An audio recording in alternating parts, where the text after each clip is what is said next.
ఈరోజు అమ్మ నేను కలిసి ఒక టెంపుల్కి వెళ్తున్నాం. ఆ టెంపుల్కి ఆల్రెడీ నేను నా ఫ్రెండ్స్తో వెళ్ళిన అనమాట. నీ ఫ్రెండ్స్తోనే వెళ్ళు, నన్ను మాత్రం తీసుకెళ్ళకని ఎమోషనల్ బ్లాక్మెయిల్ చేసింది గైస్. అందుకే మమ్మీ నేను కలిసి కొమరవెల్లికి వచ్చినాం అనమాట. దర్శనం చేసుకుందాం అనుకుంటే పెద్ద క్యూనే ఉంది.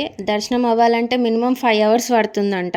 ఇంకా మేమైతే ఫస్ట్ లోపలికి వచ్చేసి ఇక్కడ అంతా చూసినాం. మేము రావడమే 1 o'clock వచ్చినాం. ఇంకా దర్శనంకి వెళ్తే మాకు నైట్ అవుతుంది అని చెప్పేసి ఇంకా పైన ఉన్న అమ్మవారిని దర్శనం చేసుకుందామని వెళ్తున్నాం. కొంచెం పైకి రాగానే హనుమాన్ టెంపుల్ ఉండే, ఇంకా కొంచెం పైకి ఎక్కితే మనకైతే అమ్మవారి టెంపుల్ ఉంటుంది. ఇంకా మంచిగా దర్శనం చేసుకొని బయటకు అయితే వచ్చేసినాం. మా మమ్మీకి టెంపుల్స్కి వెళ్ళడం ఇష్టం, నాకేమో మా మమ్మీని తిప్పడం ఇష్టం. నాకు కాలేజ్కి వెళ్ళట్లే కాబట్టి అమ్మతో కొంచెం టైం స్పెండ్ చేస్తున్నా. ఇక్కడైతే కోరికలు కోరుకొని కాయిన్స్ నిలబెట్టాలంట మా మమ్మీ చాలా ట్రై చేస్తుంది అనమాట. లాస్ట్కి అయితే అది సక్సెస్ అయింది.